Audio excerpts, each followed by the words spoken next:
Bismillahirrahmanirrahim. Assalamualaikum warahmatullahi wabarakatuh. Alhamdulillah, wassalatu wassalamu ala rasulillah Muhammadin ibn Abdillah wa ala alihi wa sahbihi wa man wala wa ba'du. Segala puji dan syukur kita panjatkan kehadirat Allah subhanahu wa ta'ala. Tidak lupa salawat serta salam kita aturkan kepada baginda Nabi Muhammad SAW. Ikhwati fillah rahimakumullah. Bagaimana membedakan aliran sesat dengan perbedaan pendapat dalam mazhab-mazhab fikih Islam? Sebenarnya buat yang ngerti bedakannya mudah, tapi kadang-kadang memang di tengah masyarakat kita agak kabur juga bagaimana membedakan antara kedua hal itu.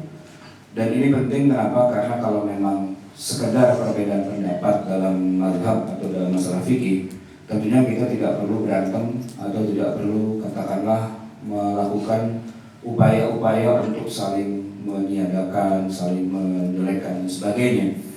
Sedangkan kalau itu terkait dengan masalah aliran sesat, tentunya selain kita juga harus menghindarkan diri dari paham tersebut, kita juga perlu untuk bisa katakanlah mengetahui akar masalah di mana titik deviasi, titik penyimpangan dari yang dimaksud itu.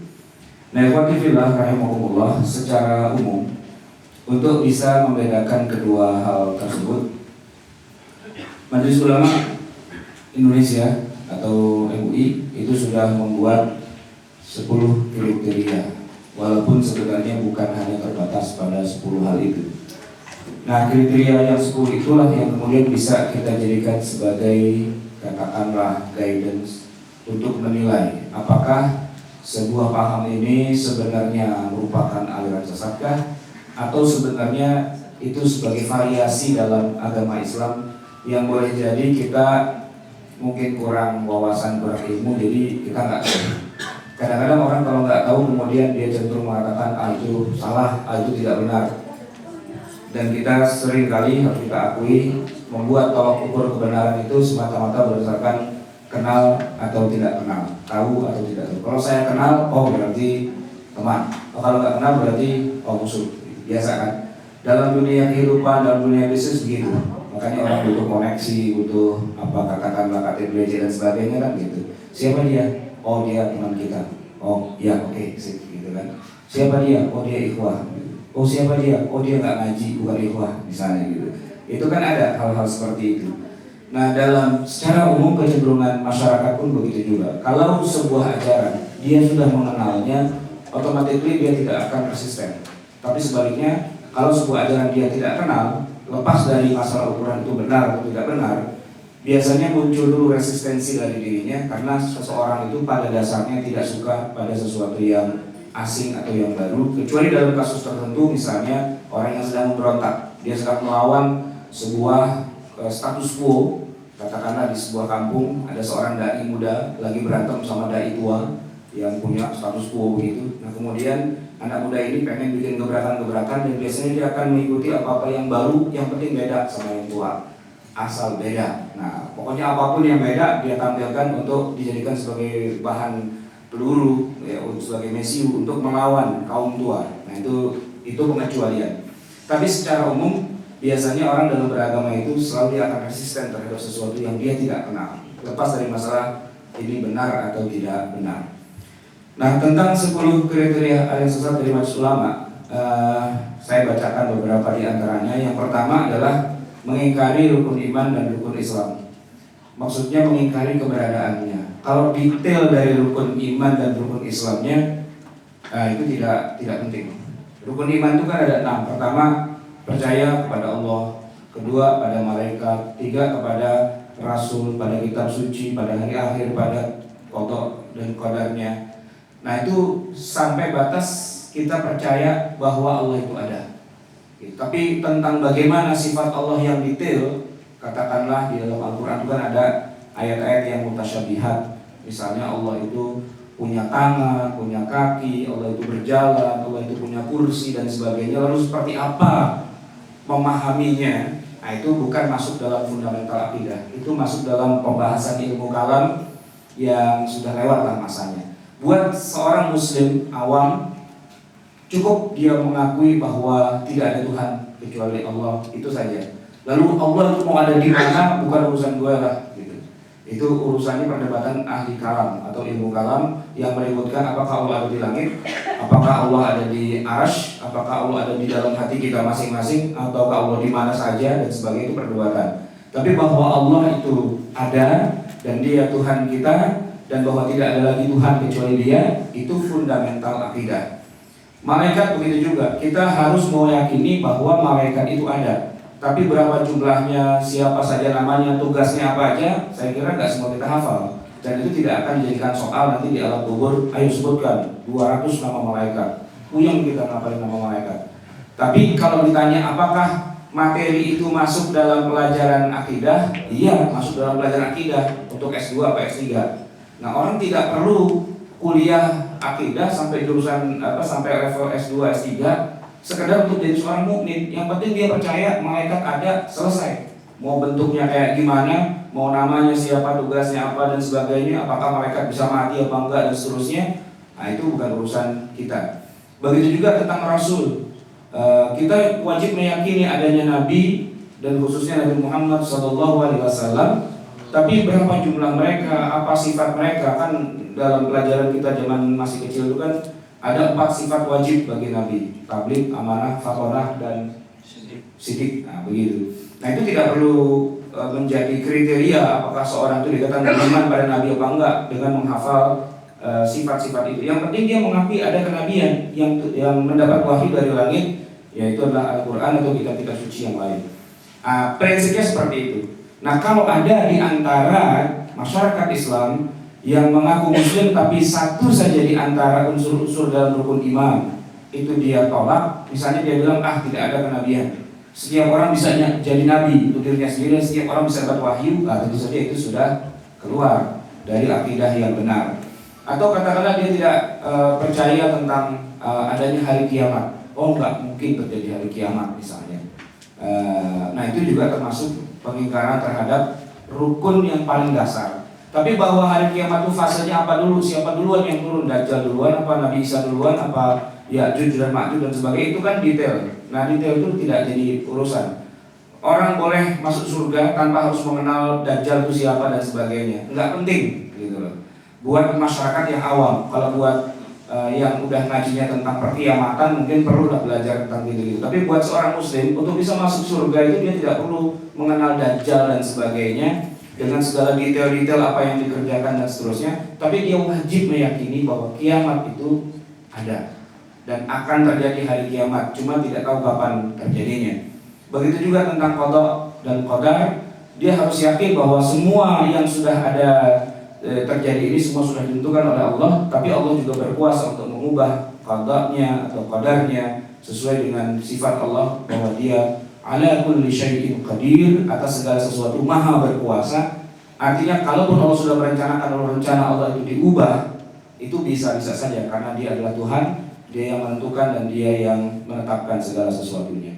Nah rukun Islam begitu juga, semua yang masuk dalam perkara rukun Islam itu wajib diakui.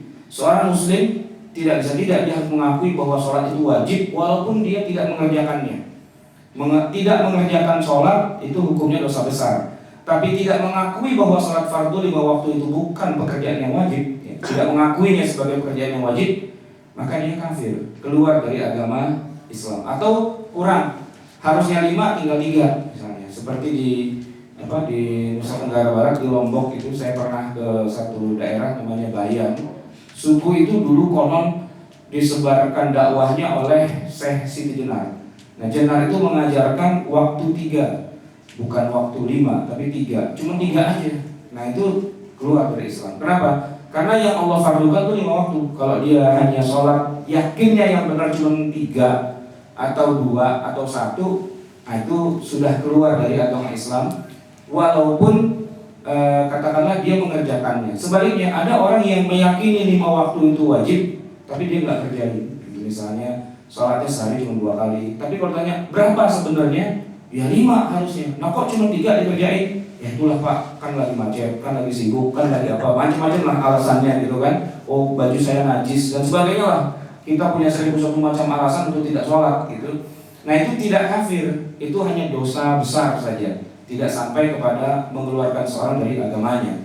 Sholat, zakat begitu juga. Kita wajib berkeyakinan bahwa zakat itu wajib, cuma tidak berlaku untuk seluruh manusia karena ada syarat-syarat yang di situ nanti para ulama bisa berbeda pendapat tentang harta ini wajib nggak dizakatin. Itu wajib nggak? Katakanlah kalau di zaman sekarang ada zakat profesi yang masih menjadi bahan perdebatan apakah itu wajib atau tidak. Tapi secara umum setiap muslim kalau mau masuk surga dia semua akui bahwa ada syariat zakat. Tapi detailnya kayak apa, nah itu nggak menentukan apakah dia masuk surga atau tidak. Dia bayar zakat atau tidak itu nggak berpengaruh pada kekafiran, gitu ya. Tapi kalau dia tidak bayar zakat sambil mengingkari kewajiban zakat seperti yang terjadi di zaman para sahabat di zaman Abu Bakar As-Siddiq, maka itu diperangi halal darahnya. Kenapa? Karena suku-suku yang ada pada masa itu tidak bayar zakatnya nggak sembarangan itu. Sambil dia mengatakan tidak ada kewajiban bayar zakat. Padahal dulu mereka bayar zakat kepada Rasulullah. Maka Abu Bakar mengangkat senjata memerangi mereka dan memutuskan bahwa mereka halal darahnya wajib diperangi.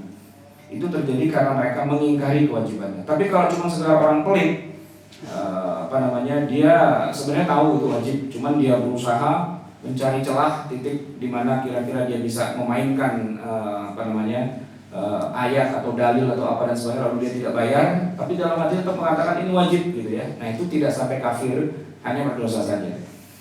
Kriteria yang kedua, meyakini atau mengikuti akidah yang tidak sesuai dengan dalil syar'i atau Quran dan Sunnah. Akidah. Nah akidah ini sebenarnya agak repot kita menyebutkan alirannya. Sebab kita nggak bisa secara general mengatakan bahwa ahli sunnah itu adalah akidah yang benar dan selain ahli sunnah ini kafir semua, gitu. Dan tidak benar juga kalau kita mengatakan bahwa hadis Nabi yang mengatakan sataftariqu ummati ala sintain wa sab'ina firqah, akan terpecah belah umatku menjadi 72 atau 73 kelompok, kulluha finnar, semuanya di neraka kecuali satu, apa? Yang aku di situ ada bersama para sahabatku, ma'ana alaihi wa ashabi, kira-kira begitu bunyi hadisnya. Nah ini hadis ini memang sedikit bermasalah kalau dipahami dengan cara yang keliru. Tapi sayangnya sepanjang zaman semua kelompok takfir itu menggunakan hadis ini, bahwa semua kelompok itu sesat dan kecuali yang benar cuma satu. Siapa? Ya kelompok saya ini. Ada sejuta kelompok dan masing-masing mengatakan bahwa dialah yang paling benar. Dan hadis ini adalah hadis paling laku untuk mengumpulkan pengikut, khususnya pengikut yang awam yang nggak ngerti hadis tersebut. Nah kalau kita coba kembalikan kepada realitasnya, banyak yang kontradiktif dengan hadis ini kalau difahami dengan cara yang keliru. Pertama, bahwa umat Islam tidak terpecah menjadi hanya 73 kelompok. Jumlahnya sudah banyak. Kita hitung aja umurnya umat Islam ini dari zaman Rasulullah sampai hari ini udah 14 abad. Dan di sepanjang zaman selalu terjadi kelompok-kelompok, mungkin bisa sampai 100, bisa sampai 200 kelompok dalam satu zaman yang sama. Nah, kalau itu kita anggaplah setiap 100 tahun ada 100 kelompok, sekarang sudah 1400 tahun, berarti ada sekian banyak kelompok. Hadis itu tidak cocok kalau dilihat dengan realitas yang ada. Itu satu. Dan yang kedua, hadis ini juga bermasalah dalam hal menarik kesimpulan kekuatan hukum atau kekuatan sanadnya. Dr. Yusuf Al-Qaradawi ketika mengomentari hadis ini mengatakan bahwa umatku, kata Rasulullah, terpecah menjadi 73 itu bukan dalam gambaran yang negatif. Pecahannya itu bukan dalam arti mereka berperang, bertempur, saling menjelekkan, saling menjatuhkan. Tapi berpecah itu maksudnya adalah mereka melakukan diferensiasi, melakukan spesialisasi, melakukan kekhususan-kekhususan yang satu dengan yang lain tidak sama. Katakanlah seperti dalam sebuah universitas. Nah, di dalam sebuah universitas itu ada perbedaan-perbedaan dalam disiplin ilmu. Katakanlah ada ilmu, ada kalau di UI misalnya kita lihat ada fisik, ada MIPA, ada apa dan sebagainya, itu berbeda-beda. Terpecah menjadi sekian banyak fakultas. Tapi tidak bisa kita katakan bahwa UI pecah belah gara-gara ada banyak fakultas di sana dan ada jurusan. Itu salah cara memahami seperti itu, kata Dr. Yusuf Al-Qaradawi. Kenapa? Karena zaman semakin berkembang dan umat Islam akan melakukan banyak spesialisasi. Katakan dalam ilmu pengetahuan. Di zaman Rasulullah itu tidak ada pemecahan ilmu-ilmu seperti ilmu tafsir, ilmu hadis, ilmu usul fikih, ilmu fikih dan sebagainya. Nah, ketika kemudian zaman berkembang, umat Islam juga kemudian berkembang sampai ke berbagai wilayah dunia, maka dibutuhkan spesialisasi yang terkait dengan realitas zaman yang ada pada masanya. Kemudian ditemukan ilmu falak, ilmu untuk mengukur bintang, mengukur terbit dan terbenamnya matahari dan sebagainya. Yang di zaman Rasulullah itu tidak ada. Nah, sataftariqu ummati, umatku akan terpecah, itu maksudnya bukan dalam konteks yang negatif. Begitu kira-kira Dr. Yusuf Al-Qaradawi mengatakan, tapi dalam konteks yang positif. Apa dalilnya? Dalilnya adalah Rasulullah mengatakan sataftariqu ummati, umatku. Artinya yang 73 itu dianggap sebagai umatnya Nabi. Kalau dikatakan sataftariqu mantan ummati, baru yang pecah-pecah itu mantan umat saya, semuanya di neraka kecuali satu yang masuk surga. Tapi Nabi tetap mengakui yang 73 itu semuanya adalah umatnya Nabi Muhammad. Tapi mereka terdiferensiasi, berbeda-beda itu dalam berbagai macam halnya. Mungkin dalam hal pembagian provinsinya atau pembagian negaranya. Bahkan kalau kita lihat dalam sejarah Islam sepanjang 14 abad itu, kita pernah punya banyak ibu kota. Pertama di Madinah, 100 tahun kemudian kira-kira berdirilah dinasti Bani Umayyah di Syam. Tapi antara Madinah dengan Syam itu nggak berantem. Walaupun beda pemimpinnya, orang-orang di Madinah tetap mengakui bahwa Muawiyah di Syam itu adalah khalifah gitu. Kemudian setelah 100-an tahun di Syam itu pindahlah kemudian dinasti baru Bani Abbasiyah di Baghdad, kira-kira 400-500 tahun begitu. Nah, sambil di Baghdad itu ada, kemudian di ujung barat sana di Andalusia berdiri juga dinasti Bani Umayyah yang kedua di Spanyol. Nah, di Spanyol ini pun walaupun itu khilafah dan ini khilafah, ada dua tuh khilafah, tapi mereka rukun. Bahkan ketika awal mula Ad-Dakhil, Abdurrahman Ad-Dakhil itu yang pertama kali mendirikan dinasti Bani Umayyah di sana. Itu ketika pertama baru membangun khilafah itu, mereka belum menyebutnya sebagai khalifah, itu masih menyebut nama khalifah-khalifah yang ada di Baghdad, yang di Bani Abbasiyah dalam khutbah-khutbah Jumat mereka. Di dalam khutbah Jumat itu mereka mendoakan khalifah. Itu kebiasaan di tengah masyarakat Islam untuk mendoakan para penguasa di dalam khutbah Jumat. Nah, tetapi kemudian ketika kekuasaan mereka sudah semakin dominan di wilayah masing-masing, Baghdad agak meredup, sementara Spanyol dan Andalus itu semakin kuat, maka mereka menyebut negara mereka itu sebagai khilafah Bani Umayyah yang kedua.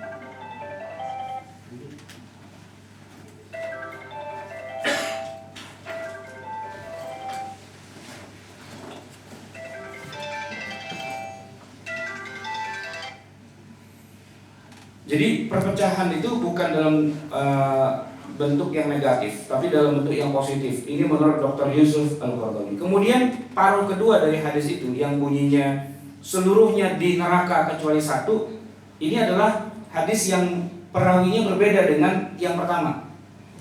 Orang sering menggabungkan dua hadis ini, tapi kalau menurut Al-Qaradawi ini dua hadis yang berbeda. Nah, hadis yang pertama tadi itu sanadnya sahih, memang kita terima, tapi maknanya bukan perpecahan dalam arti yang negatif. Nah, yang kedua itu hadisnya secara sanad bermasalah, adalah hadis yang dhaif, yang tidak bisa diterima secara secara jalur periwayatan hadis, yang mengatakan bahwa seluruhnya di neraka kecuali satu, yaitu yang aku dan sahabatku ada di situ. Nah, itu dari segi sanad bermasalah. Kalau yang baris pertama dari segi sanad bagus, tapi dari segi istidlal atau mengambil kesimpulannya yang perlu diluruskan. Intinya adalah bahwa kita tidak akan mengatakan bahwa ini yang benar hanyalah ahli sunnah. Lalu kemudian kalau itu katakanlah saudara-saudara kita yang Syiah atau saudara kita yang Mu'tazilah atau Khawarij dan sebagainya, otomatis pasti kafir. Itu nggak bisa begitu. Nah, kita baru bisa mengatakan kafir kalau sudah dihadirkan di sebuah pengadilan mahkamah syariah, yang mana orang itu ditanya, Anda kelihatannya kok ikut-ikutan Syiah nih, terus Anda yakin nggak bahwa Rasulullah Muhammad itu Nabi terakhir dan tidak ada lagi wahyu turun kepada Ali bin Abi Thalib misalnya. Kalau dia masih mengatakan, oh Jibril salah menurunkan wahyu, harusnya kepada Ali, Muhammad itu bukan nabi, wah itu kafir sudah jelas gitu. Jangankan ahli sunnah, sesama Syiah pun mengatakan kafir juga kalau sudah sampai begitu. Kalau kita tanya apakah kalian punya Quran sendiri, punya kitab sendiri di luar dari kitab Al-Quran yang kita kenal sekarang, lalu kalau dia mengatakan ya, di lain dari yang ada di dalam mushaf yang 30 juz itu ada ayat-ayat yang sudah turun tapi dirahasiakan oleh Nabi Muhammad dan hanya untuk kalangan ahli bait saja, itu adalah wahyu dari Allah. Nah, kalau begitu kafir. Tapi kita tidak bisa mengatakan bahwa orang yang sekedar tasyayyu, ya, agak-agak cenderung ke syiah-syiahan, lantas otomatis kita bilang kafir. Itu nggak bisa. Jadi vonis kafir itu datangnya harus dari sebuah mahkamah syariah dan harus dihitung kasus per kasus. Kira-kira ketika dulu di zaman Wali Songo ada salah seorang tokoh sufi, Syekh Siti Jenar, itu menyebarkan pemahamannya. Nah itu para wali kemudian mengundang untuk diajak dialog, untuk dilakukan katakanlah cek, cross check gitu ya, untuk kebenarannya. Tidak lantas kemudian dikeluarkan sebuah statement bahwa Jenar kafir, nggak begitu. Tapi Jenarnya diundang dulu, ayo duduk, dikerubuti oleh Wali Songo lah kira-kira begitu, dan terjadi dialog panjang gitu, berkali-kali, berhari-hari bahkan, sampai kemudian diterima sebuah kesimpulan memang Jenar ini secara tegas mengatakan bahwa dirinya adalah Allah gitu. Manunggaling kaula Gusti, faham wihdatul wujud, saya ini sumbernya adalah rohnya Allah, dia bilang begitu. Nah karena itu pada hakikatnya saya adalah Allah gitu. Saya adalah Tuhan gitu. Dan seluruh manusia pada dasarnya adalah Tuhan juga. Nah, ini paham emanasi sebenarnya yang ada di Yunani kuno. Kalau kita belajar filsafat barat itu ada namanya teori emanasi. Kira-kira begini, Tuhan itu ibaratnya air, dia saking sempurnanya air ini kemudian penuh meluap, luber kemana-mana. Nah muncratan-muncratannya itulah makhluknya gitu.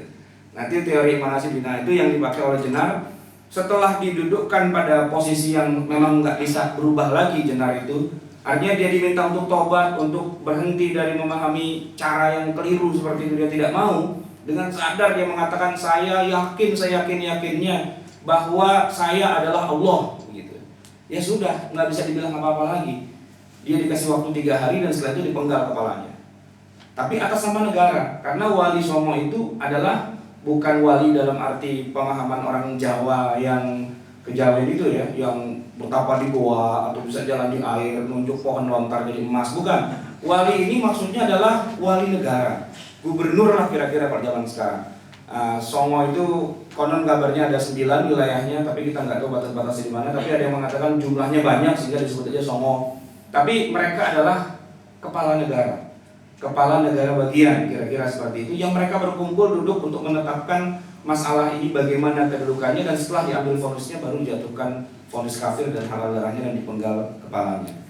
Jadi meyakini atau tidak mengikuti akidah yang tidak sesuai dengan dalil syar'i itu prinsipnya, tapi dalam implementasinya tetap harus dengan pengadilan atau dengan mahkamah syariah. Nah kriteria yang ketiga, meyakini turunnya wahyu setelah Al-Quran sudah tamat. Jadi kalau ada pemahaman di antara tengah masyarakat yang mengatakan masih ada wahyu-wahyu yang turun dari Allah dan sebagainya, yang sifatnya terkait dengan tasyri', terkait dengan syariah.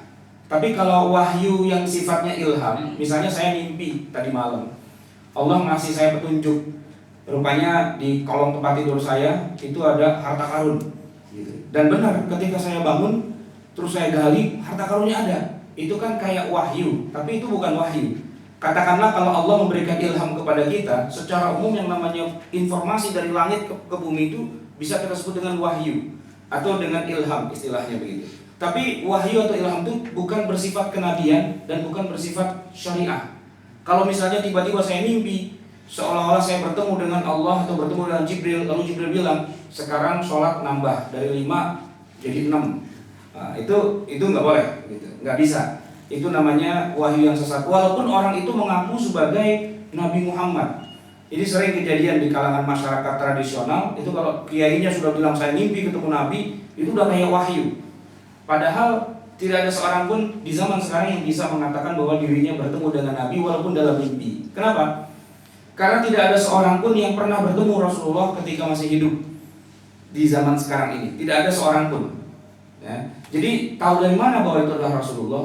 Wah, dari kitab-kitab kan banyak disebutkan Nabi itu rambutnya begini, bajunya begini lah. Semua orang Arab juga pakai kayak gitu. Ya, kalau kita ke Arab turun di Mekah itu, semua orang Arab mukanya sama dalam pandangan kita. Ya, apa kita turun di Beijing, ya, di airport Beijing, orang Cina pun mukanya semua sama. Gitu. Buat pandangan kita, atau sebaliknya orang Cina turun dari Beijing di Cengkareng melihat orang Indonesia kembar semua orangnya, wajahnya sama semua. Jadi kita nggak bisa mengatakan bahwa saya melihat Nabi Muhammad dengan ciri-ciri fisiknya seperti itu, nggak bisa. Terus ada juga orang yang mengatakan saya bertemu dengan Nabi Muhammad mengatakan begini. Kalau kita tanya, dia ngomong kayak bahasa apa? Ya bahasa Indonesia. Dia salah, karena Nabi Muhammad tidak bisa bahasa Indonesia. Oh enggak, dia pakai penerjemah. Segitunya. Kriteria yang keempat, mengingkari otentitas dan kebenaran isi Al-Quran yang sifatnya sudah menjadi katakanlah ijma' di antara para ulama. Isi Al-Quran itu ada yang maknanya sudah nggak bisa ditafsirkan yang lain, tapi banyak juga yang masih bisa ditafsirkan sesuai dengan pendapat para ulama. Yang sudah tidak bisa ditafsirkan itu kita sebut dalam bahasa sederhananya adalah yang sudah menjadi ijma'. Artinya tidak ada seorang pun di antara ulama yang mengatakan tidak. Semua mengatakan ya. Semua kompak seperti itu. Nah, itu adalah ijma' yang ada di dalam Al-Quran. Tetapi banyak juga di dalam ayat Al-Quran yang para ulama itu tidak sepakat dalam memahaminya. Ya, saya sering memberikan contoh kasus orang laki-laki yang menyentuh istrinya, ya, kulitnya. Aula mastumun nisa afalam tajidu ma'an fatayammamu misalnya. Itu kan mazhab Syafi'i mengatakan sentuhannya maksudnya secara fisik. Jadi kalau nyenggol batal wudunya. Tapi kalau Abu Hanifah mengatakan sentuhan di situ maknanya majazi. Itu bahasa halus dari hubungan suami istri. Kalau melakukan hubungan suami istri tidak ada air, gantinya mandi janabah. Ganti mandi janabahnya adalah tayamum, kira-kira seperti itu. Nah, dari 6.000-an ayat lebih di Al-Quran itu banyak yang bisa ditafsirkan dengan berbagai macam penafsiran sesuai dengan madhab. Tetapi ada yang tidak boleh ditafsirkan keluar dari koridor yang sudah ada. Itu yang saya katakan tadi, yang merupakan tafsir yang sudah menjadi ijma' di antara para ulama. Tidak ada seorang pun di antara mufassir yang kemudian menafsirkannya dengan cara yang keliru. Itu detailnya mungkin agak panjang kalau mau dijelasin. Kriteria yang kelima, melakukan penafsiran Al-Quran tidak berdasarkan kaidah tafsir. Nah, untuk mudahnya maka kemudian para ulama membuat kaidah tafsir. Jadi ini Al-Quran, terus kemudian bagaimana kita memahaminya, itu ada semacam tools, ya, sebuah alat, itu sebuah sistem untuk cara kita memahami dengan benar, agar tidak boleh kita melakukan hermeneutika. Jadi ini kriteria yang kelima ini kira-kira ini menghantam paham hermeneutika yang itu sudah terjadi kasusnya pada Yahudi dan pada Nasrani dengan istilah di dalam Al-Quran, wala tashtaru bi ayatillahi tsamanan qalila. Jangan kamu jual ayat-ayat Allah dengan harga yang sedikit. Atau afatu'minuna bi ba'dil kitab wa takfuruna bi ba'd. Apakah kamu beriman hanya pada sebagian kitab dan kamu ingkari yang lainnya? Itu kasus-kasus di zaman dulu. Hancurnya Yahudi dan juga Nasrani itu karena kasus ini, menafsirkan kitab-kitab mereka dengan tafsiran-tafsiran mereka sendiri di luar dari kaidahnya. Dan memang untungnya kita umat Islam, kita ini terjaga originalitas agama kita. Selain dengan teks Al-Qur'annya itu dijaga oleh Allah, juga kaidahnya itu ditemukan oleh para ulama. Nah, jadi para ulama membuat kaidah. Dengan kaidah ini kemudian orang tidak bisa menafsirkan semau-maunya dia sendiri. Semua harus kembali kepada kaidah. Kaidah itu bukan membatasi, tetapi membuat semacam barrier, wilayah-wilayah yang dia boleh beristihad di dalamnya, tapi ada wilayah yang tidak boleh. Nah, batasnya itu disitulah yang dikatakan sebagai kaidah tafsir. Ini ada sebuah cabang ilmu khusus, judulnya memang kaidah tafsir. Bagaimana cara seseorang memahami ayat-ayat Al-Quran agar dia tidak keliru dalam memahami ayat tersebut. Dan itu ada banyak syarat-syarat yang harus ditetapkan. Nah, ilmu ini tidak ada di dalam Kristen, tidak ada di dalam Yahudi. Mereka tidak punya itu, sehingga mereka bebas menafsirkan semau-maunya saja. Karena itulah kemudian di dalam Kristen itu ada perpecahan yang sangat gradual antara Katolik dengan Protestan. Katolik menafsirkan semau-maunya Injil atau Bible itu, sampai kemudian mereka keluar dari jalur yang seharusnya, sampai mengatakan Nabi Isa adalah Tuhan, sampai mengatakan Roh Kudus adalah Tuhan, sampai mengatakan bahwa 3 Tuhan adalah satu dan seterusnya. Itu yang paling bahaya sekali di dalam Kristen. Kemudian mereka menghidupkan paham kerahiban. Jadi ada pendeta, ada semacam kayak biksu yang mereka hidup di dalam gereja atau biara-biara, tidak kawin, tidak melakukan banyak hal dan sebagainya itu. Nah, itu terjadi di tengah masyarakat itu, terpengaruh dari agama-agama penyembah berhala yang ada di Eropa. Memang penyembah berhala itu mereka punya sistem kerahiban. Jadi agama itu masuk ke dalam satu rumah ibadah dan disitulah dilaksanakan. Di luar itu silahkan mau ngapain aja. Tapi kalau sudah masuk situ, jadi biksu, jadi biarawan, biarawati dan sebagainya. Nah, mereka itu menyalahi aturan yang Allah sudah tetapkan, bahwa pada dasarnya tidak ada kebiarawanan di dalam atau kerahiban di dalam agama Nasrani atau dalam agama Yahudi. Tapi mereka melakukannya, sehingga otomatis terjadilah penyimpangan yang besar. Nah, penyimpangan ini mengalami resistensi dari masyarakatnya, sebab gereja sampai mengatur masalah teknologi segala, sampai masuk ke dalam Injil ditambah-tambahi bahwa bumi itu rata seperti meja, yang kalau ada orang berjalan sampai ke pinggirnya dia akan kecebur masuk neraka. Yang begitu-begitulah, yang khurafat, yang gak karu-karuan itu masuk ke Injil.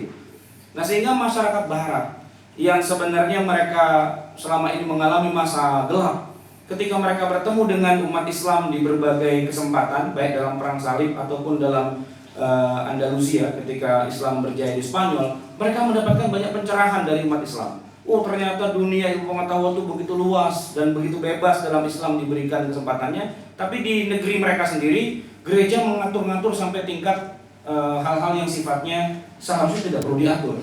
Nah, maka kemudian timbullah inspirasi untuk melawan gereja, dan kita kenal dengan istilah Protestan, Martin Luther.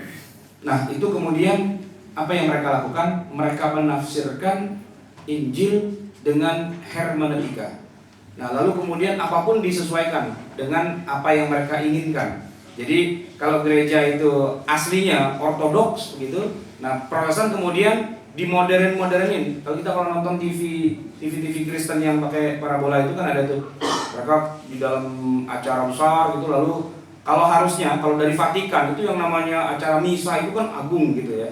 Jadi baca-baca apa gitu, kalau acara kita orang muludan baca barzanji lah gitu ya, sakral banget gitu ya. Tapi kalau gereja-gereja Protestan, mereka joget, mereka apa dan sebagainya. Pernah nonton film Sister Act? Nah, kira-kira kayak gitu kan. Jadi diliberalkan gitu.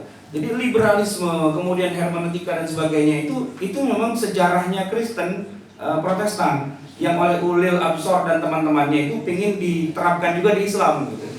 Nah, nggak bisa. Kenapa? Karena di Islam sudah ada kaidah. Orang nggak bisa menafsirkan semaunya. Nah, kayak kelompok-kelompok jil sekarang itu kan beberapa hari ini muncul terus di TV Trans TV ya, di Trans TV paling TV One ya. Ya, TV One. Satu lagi apa namanya? Metro. Metro paling banyak. Itu semua tokoh jil nampil. Gitu. Semua tokoh jil nampil, pameran lah mereka kira-kira. Jadi mereka berpesta pora begitu ada kesempatan untuk menghantam Islam itu, semua tampil. Yang nggak pernah tampil pun tampil juga gitu. Saya nggak tahu berapa dibayar mereka, tapi yang jelas semuanya menampilkan satu kata yang sama, satu kalimat yang sama, bahwa tidak boleh ada satupun institusi yang berhak untuk mengatakan bahwa dialah yang paling benar. Setiap orang berhak menafsirkan Quran semaunya dia, terserah. Gitu. Nah, itu adalah akidah sesatnya orang Kristen sebenarnya. Yang dulu ketika zaman zaman Protestan itu, Martin Luther itu bangkit, itulah yang sebenarnya didengung-dengungkan.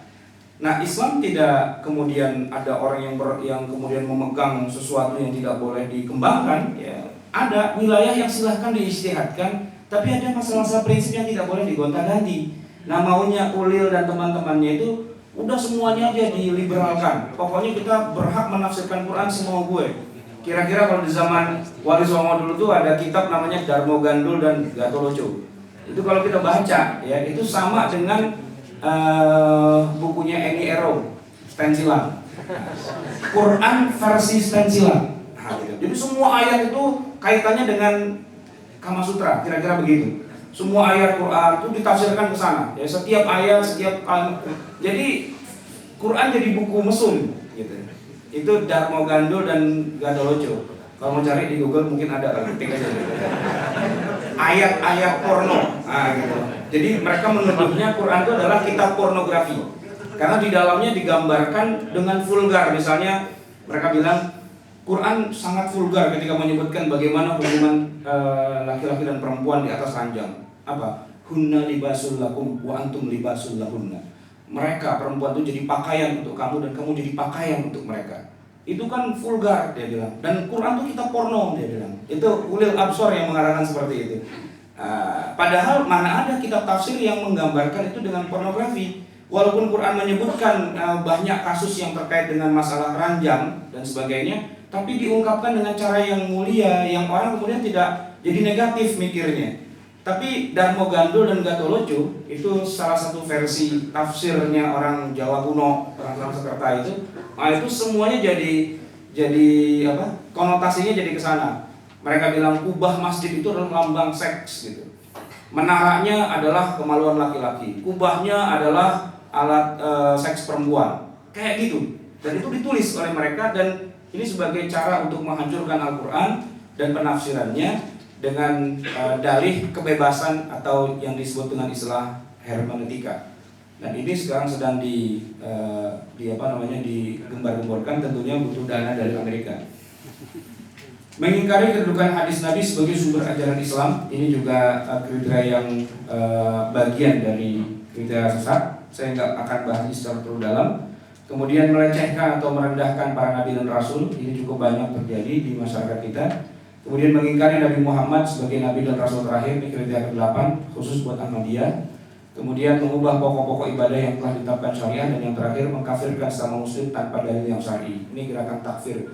Takfir dan jihad ini adalah gerakan yang tumbuhnya di Mesir, tapi kemudian mereka menyebar ke seluruh dunia, dan salah satu di antara yang hobi untuk melakukannya adalah kelompok-kelompok Salafi dan Wahabi yang ada di Saudi, di Yaman dan sebagainya. Walaupun mereka belum sampai kepada kafir, tapi mereka sudah mengatakan sesat, bid'ah, ahlun nar dan seterusnya. Itu cuma sekedar sedikit menghaluskan saja daripada dia mengatakan Anda sudah kafir, gitu ya. Gara-gara pakai celana enggak cingkrang, kemudian dikatakan sebagai ahlul bid'ah. Ahlul bid'ah itu hadisnya yang disebut adalah kullu bid'atin dhalalah wa kullu dhalalatin finnar. Semua bid'ah itu sesat dan semua yang satu dalam neraka, gitu. Tapi dia nggak berani bilang langsung anta kafir, nggak berani bilang begitu. Dia hanya mengatakan bahwa Anda kalau begini berarti Anda kafir. Kalau Anda celananya nggak cingkrang berarti Anda kafir. Sebenarnya dia mau ngomong begitu, tapi dia nggak berani. Sebab kalau dia sampai melakukan itu habis dilawan oleh masyarakat. Padahal itu bukan masalah akidah. Sebab yang membuat orang jadi masuk ke neraka itu rata-rata adalah kaitannya dengan masalah akidah. Sedangkan yang terkait dengan perbedaan pendapat, kita punya katakanlah satu klausul bersama, pegangan bersama, piagam bersama, bahwa selama ini masalah yang sifatnya ijtihadiyah, kalau benar dapat 2 pahala, dan kalau salah tidak berdosa tapi dapat 1 pahala. Nah, masalah ijtihadiyah itu tidak ada resiko masuk neraka nih. Dengan syarat yang berijtihad itu memang mujtahid. Nah, kalau yang berijtihad itu tukang ojek atau orang yang cuma browsing-browsing di internet, nah tentu saja salah, gitu. Syaratnya dia harus mujtahid.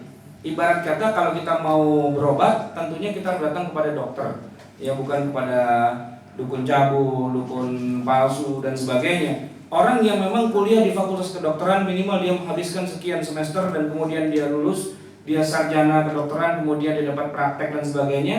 Bahwa antara satu dokter dengan dokter yang lain mungkin diagnosanya berbeda, ya enggak masalah. Nah, tetapi bisa jadi memang seorang dokter melakukan malpraktek, bisa. Tapi bukan berarti kalau ada dokter salah dalam mendiagnos, otomatis dia pasti melakukan malpraktek. Jadi dokter dengan satu dengan yang lain itu kadang-kadang mereka berbeda. Bahkan memang setiap dokter ada spesialisasinya. Kalau kita datang ke klinik yang umum, kita ketemu dengan dokter umum. Tapi kalau dia melihat ada gejala yang berbeda, katakanlah ada penyakit dalam dan sebagainya, Dia akan mengatakan, saya akan rekomendasikan Bapak untuk diagnos atau periksa laboratorium atau apa, berangkat ke rumah sakit, di sana ada ahli jantung, ada ahli ginjal, ada ahli dan sebagainya. Seorang dokter pun dia punya keterbatasan, dia akan berikan kepada yang lebih ahli. Nah, tapi bedanya dokter dengan tukang obat adalah tukang obat itu dia selalu mengatakan semua penyakit bisa diobati dengan satu kapsul ini, kayak Benjamin tukang obat palsu itu. Gitu. Artinya dia merasa bahwa kebenaran itu semuanya ada di tangan dia. Sedangkan orang lain semuanya pasti salah. Biasanya kalau kita datang ke paranormal, dukun dan sebagainya, belum apa-apa dia sudah bilang, kemarin ada pasien sudah sekian bulan di rumah sakit nggak sembuh-sembuh. Ketika datang ke saya sembuh. Kemarin ada pasien sudah datang ke sana nggak sembuh-sembuh, ke saya sembuh. Gitu. Dia selalu akan berpromosi seperti itu. Tapi kalau dokter betulan dia tidak akan mengatakan seperti itu. Dia justru akan mengatakan sebentar, periksa dulu darahnya, periksa dulu ini dan sebagainya. Dan dia tidak akan berpromosi bahwa yang paling benar itu saya. Enggak begitu. Kenapa? Karena dia seorang ahli dan seorang yang mengerti ilmu pengetahuan. Dia tidak pernah mengatakan bahwa sayalah yang paling benar dalam mendiagnos.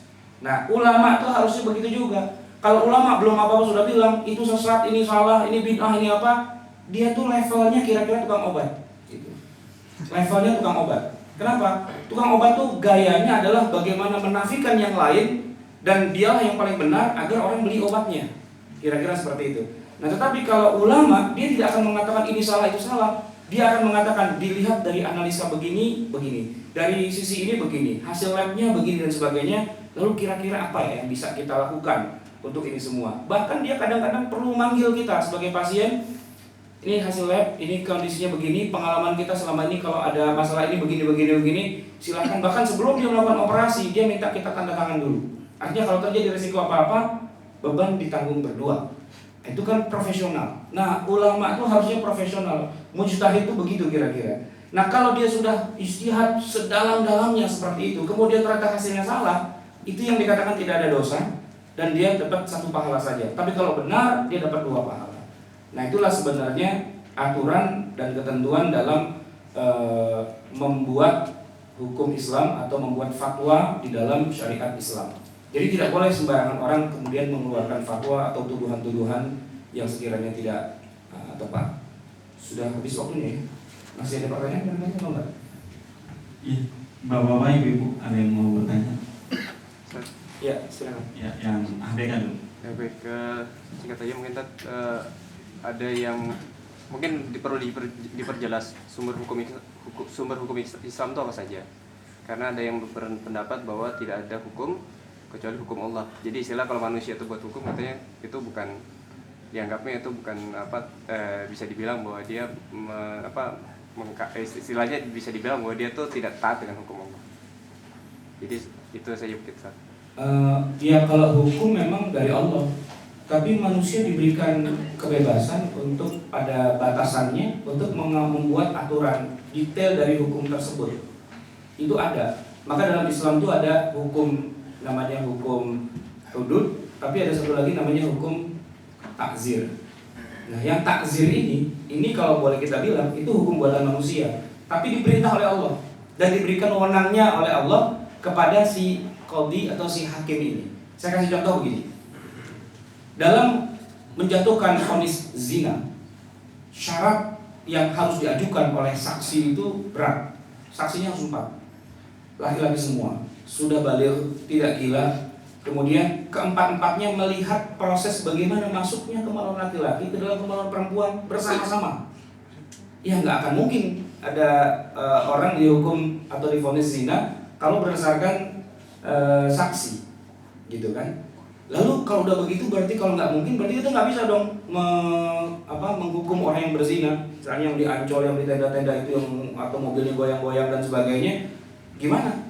Kan nggak ada saksinya. Bahkan kalaupun pakai kamera itu nggak bisa diterima. Harus dengan 8 bola mata, laki-laki semua melihat langsung, ya. Laki-laki semua, iya, gitu. Proses itu terjadi dan nggak boleh misalnya saya melihat di balik selimut dia goyang-goyang, enggak. Harus dilihat bagaimana kemaluan laki-laki masuk dalam kemaluan perempuan. Ya gimana melihatnya? Gitu.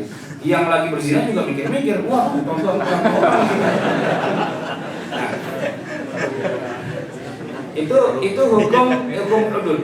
Hampir nyaris tidak bisa dilaksanakan, bahkan kalau kita lihat sirah nabawiyah, Nabi belum pernah menghukum orang gara-gara ada saksi. Kalaupun ada rajam di masa Nabi itu semuanya karena ikrar. Pelakunya yang ngaku di hadapan Nabi. Nah kalau begitu gimana dong? Perzinahan bisa marak di mana-mana? Oh enggak, masih ada satu hukum namanya takzir. Qadhi atau hakim itu diberikan hak untuk menghukum orang yang dikatakan melakukan kemasuman dan sebagainya, dan itu dia berhak untuk menghukumnya asal hukumannya nggak sama dengan hukum hudud tadi. Kalau hukum hudud tadi itu misalnya dirajam sampai mati atau dicambuk sampai 100 kali, maka hukum takzir ini sedikit lebih ringan, tapi itu memberikan pelajaran dan tidak butuh saksi yang empat. Cukup dengan tadi kamera, cukup dengan apa dan sebagainya, bisa. Katakanlah ketahuan di dalam mobil mereka melakukan kemasuman begitu, dan orang-orang lihat. Kalau dia bilang saya nggak mau dihukum karena tidak ada saksinya gitu, nggak, ini hukumnya bukan hukum hudud, ini hukum takzir. Nah hukum takzir itu qadhi atau hakim berhak memberikan hukuman pelajaran, asalkan hukumannya nggak sama dengan yang hukum hudud. Kalau hukum hudud 100 kali cambukan, nah yang takzir mungkin bisa 99 kali. Bisa. Tewas.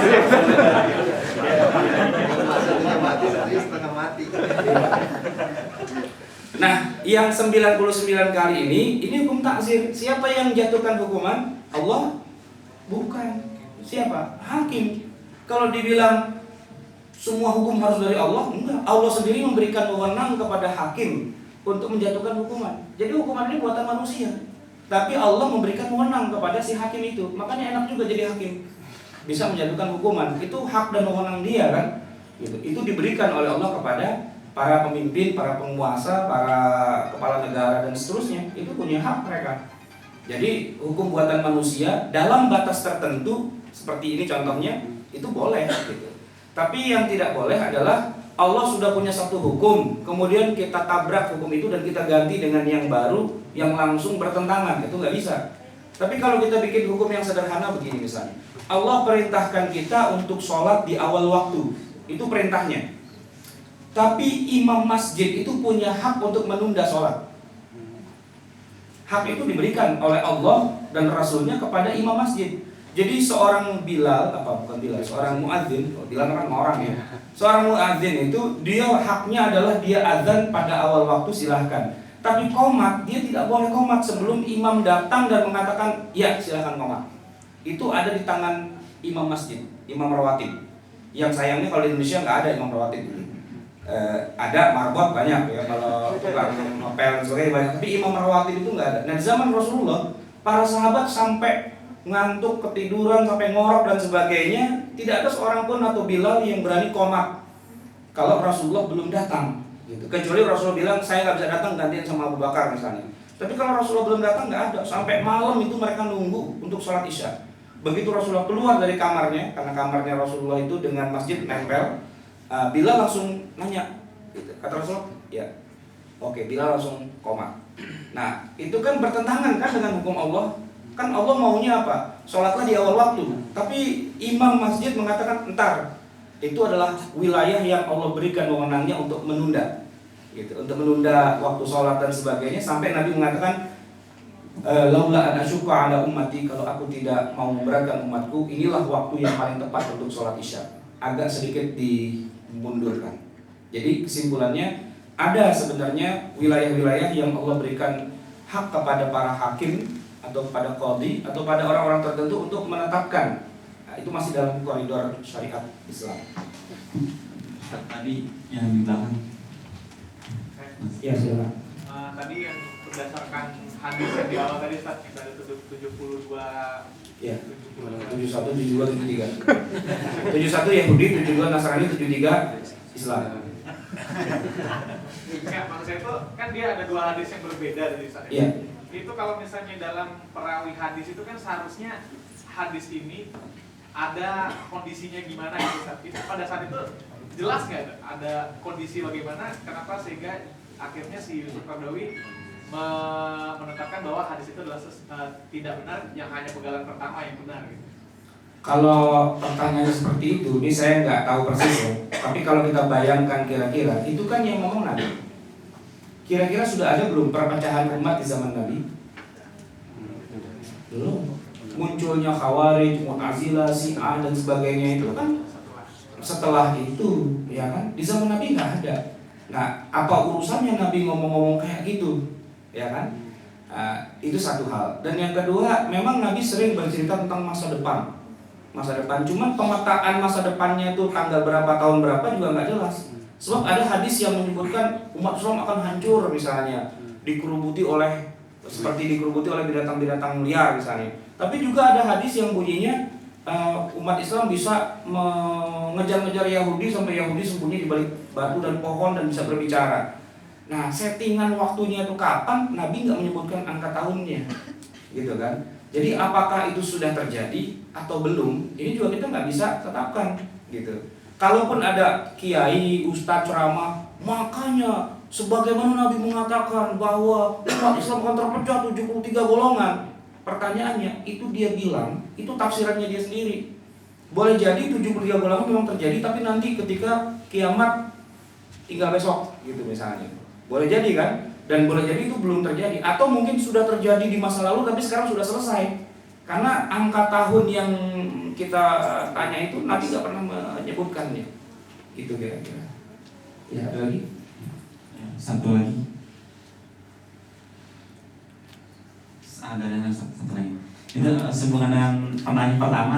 Tadi yang apakah bisa jadi orang yang enggak berhukum pada hukum Allah, misalkan contoh seringnya pada negara demokrasi misalnya. Jadi orang yang di anggota dewan itu jadi dia memakai hukum positif, apakah itu termasuk yang takzir tadi atau bagaimana? Begini, hukum positif seperti yang ada di negara kita sepakat bahwa negara kita ini bukan negara Islam dalam arti tidak semata-mata secara formal kita sebut ini negara berdasarkan Quran dan Sunnah. Tapi juga kita sepakat bahwa negara kita ini bukan negara sekuler, bukan negara kafir. Jadi bukan negara Islam dan juga bukan negara sekuler, bukan negara kafir. Jadi negara yang bukan lah ya. Tapi harus diingat secara historis bahwa yang sebelum ada Belanda, Portugis dan sebagainya, ini negara Islam. Satu. Yang kedua, ketika datang penjajah-penjajah itu mereka memaksakan hukum kafir, hukum Belanda. Dan kemudian ketika terjadi kemerdekaan, maka yang katakanlah yang punya andil terbesar untuk mengusir penjajah dan sebagainya itu adalah umat Islam juga.